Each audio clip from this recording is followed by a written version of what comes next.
नमस्कार आज्ञा आपण मन कुमार संबलपुरी न्यूज रे बहुत रु बहुत स्वागत करूछे। आज वीडियो रे जन्मा आसुन सीएम किसान रो परवर्ती किस्ती विषय रे। आपण माने जानि सारिछन सीएम किसान रे सरकार वर्ष के दुईटा किस्ती देउछन आउ जेंटा कि आपण मन को परवर्ती किस्तीटा बहुत जल्दी मिलबा के जाउछे।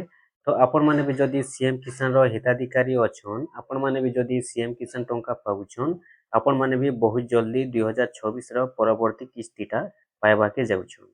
तो जेनटा कि आपण माने जानि सारिछन गला किस्तीटा आपण को मिलिथिला अक्षय तृतीया रे आउ एबे जेनटा कि परवर्ती किस्तीटा आपण मन को मिलवा के जाउछे नुआ खई रे। आपण माने नुआ खई रे सीएम किसान योजना र पैसा पाइबा के जाउछन।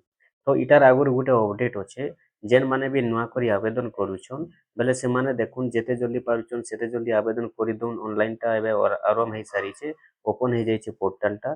तो से तार पूर्वरु आपण माने एग्री स्टॉक फार्मर आईडी बने दोन जदि आपण माने एग्री स्टॉक रे फार्मर आईडी नाइ बनाबे आपनकर ऑनलाइन नै होय आ आपनकर पैसा नै आसे। आ गला थरो जेन माने ऑनलाइन करिथिले जदि तांकर पैसाटा अटकी जाइछे वर्तमान सुधा नै आसी तो से माने भी जेते जल्दी पारुछन सेते जल्दी तांकर एग्री स्टॉक करि दोन। एग्री स्टॉक जदि करि देबे बेले तांकर पैसाटा आसी जिबा। जेन आपनकर स्टेट पेंडिंग होचे स्टेट पेंडिंग टा क्लियर हे जिबा आ आपनकर पैसा भी आपनकर पाख के पहुंची जिबा। आपण माने जदि आगु ऑनलाइन करिथिले जदि बाकी रहि जाइछे आपनकर पैसा नै आसी आपण माने जेते जल्दी पारुछन सेते जल्दी ऑनलाइन करि दोन एग्री स्टॉक रे फार्मर आईडी बने दोन आपनकर पैसा भी नुआखाई रे आपण माने पाई जिबे।